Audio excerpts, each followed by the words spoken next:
The 2026 Human Rights Essay Contest is open to students of all ages and offers $4,000 in prize money.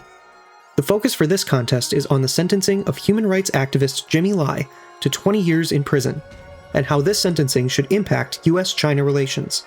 The deadline to submit has been extended to July 15th. For more information, visit humanrights.catholic.edu. Hello everyone, welcome to another episode of the Barefoot Lawyer Reports on China. My name is Will Dethridge, the producer. Joining me as always is Chen Guangcheng. Hello, Will. Thank you. Hello, everyone. I'm glad to see you here again today. Today is a special day, right? Well, as of recording this, it is June 4th. That's 37 years ago. The massacre happened in Tiananmen Square. The CCP killed a lot of people there. Yeah, how many people, Guangcheng? The U.S. government said more than 30,000 people died. 30,000. England showed the number around this, but in mainland China, some people who joined Tiananmen Square told me more than 50,000 people died. There. So no one knows the precise number. Yeah. Guangcheng, according to the CCP, how many people did they kill? The CCP said no one. Zero. Zero died. Yeah. I still remember at that time I live in the village. The CCP leader, his name is Yuan Mu. He used the TV, said, no one died. We just used the tank to block the street. Of course, no one believed them. Right. But the CCP always see no one dies there. Right. And later this summer, we're going to have a little bit more information in an in-depth podcast about specifically what happened on Tiananmen Square. Guangcheng, I know we like to cover this every year because we discuss how people are remembering Tiananmen Square. What's going on in China there? What's June 4th like? Before June 4th coming, the CCP is already prepared to prevent the people to come to Tiananmen Square to remember the massacre. Okay. And the CCP forced the activists like my friend Hu Jia to travel to other provinces. And online, Wednesdays, the sensitive time, every year, we'll have some sensitive words. For example, you cannot write June 4th. You cannot write 6-4 or 8964. 89 because the massacre happened 1989, June 4th.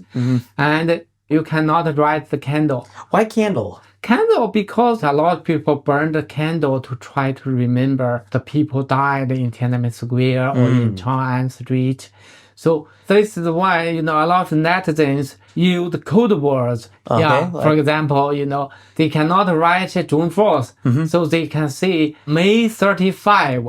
Because that's 4 days after, that would be like 4 days after the beginning of June, right? Yes. So if the netizens saw the word May 35, all the people in mainland China, they understand May 35 means June 4th. Right. But now the CCP, the censorship system, much stronger than before. So even you try to use May 35, the censor system still can censor them.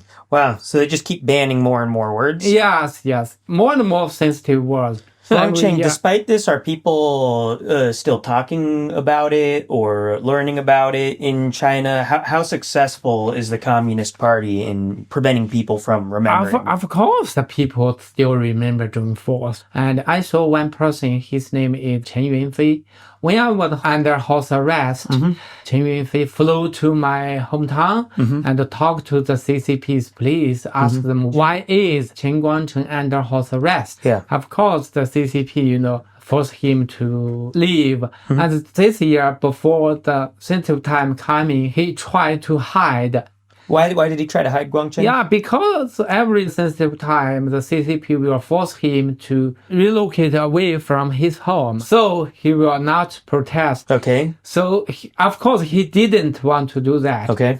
So he tried hiding. How did that go? In the beginning, it worked, but later, the CCP found out where he is. Because he's tweeting, it means his phone is on, which means he's no longer trying to hide. So they found him, probably. Okay. So the CCP found him. Guangcheng, despite all this censorship, do you think young people are still learning about Tiananmen Square, or? I think the young people know, but maybe their parents always remind them, don't talk about this publicly. But you think they still know, Guangcheng?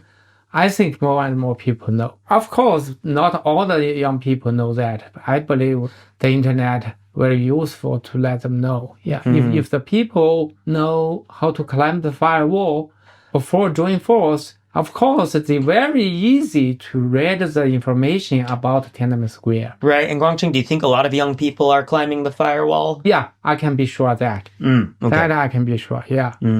So, every year the people travel to other countries. So if they arrive there, no censorship, no great firewall. Right. So they can get the information. And when they come back, they will try to find a way to climb the firewall to get the free information. Yeah. The problem is not the people don't know. The problem is the people are scared to bring justice and to oppose the CCP. Yeah. That is a problem. And another problem is they don't have tools. The CCP can use any tools to pressure the people, but the people, only the cell phone. The CCP asks all the people to use the real name to register their cell phone. Gotcha. So the CCP can easily track them. Yeah. So there's no anonymity there. Only Apple iPhone is okay. If they use like Huawei, like Android, the CCP can use the back door to control your phone. Right, but not iPhone?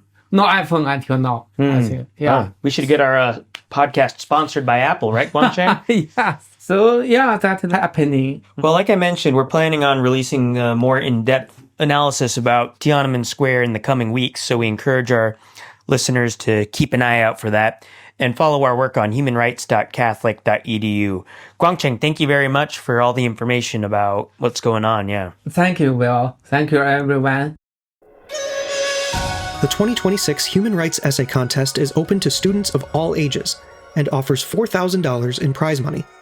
The focus for this contest is on the sentencing of human rights activist Jimmy Lai to 20 years in prison, and how this sentencing should impact U.S.-China relations. The deadline to submit has been extended to July 15th. For more information, visit humanrights.catholic.edu.